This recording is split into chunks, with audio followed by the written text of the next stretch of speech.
నేను ఇంకో మాట కూడా మీకు చెప్తా ఉన్నా. వాస్తవంగా వాళ్ళు గెలిచినరు, మాకేం ఓర్వలేనితనం లేదు. వాళ్ళు కూడా ఉండాలి, 5 ఏళ్ళు పనిచేయాలి. అప్పుడే నల్లదేందో తెల్లదేందో తెలుస్తుంది. కానీ ముఖ్యమంత్రి మాట్లాడే మాటలు చూస్తే, సభలలోనే వణుకుడు చూస్తే తిరగబడ్డ జనం తెలంగాణలో. సర్వే రిపోర్ట్లు వస్తున్నాయి, కాంగ్రెస్కు 2 సీట్ల కన్నా ఎక్కువ రావు అని.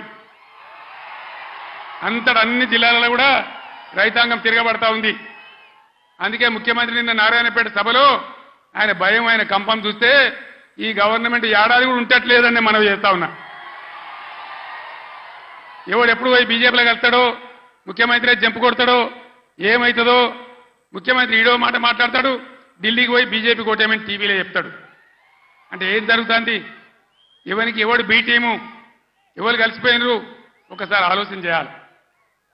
దయచేసి ఏ మార్పాటుగా ఉంటే ఇబ్బంది జరుగుతుంది. కాంగ్రెస్ గతంలో కూడా మీరు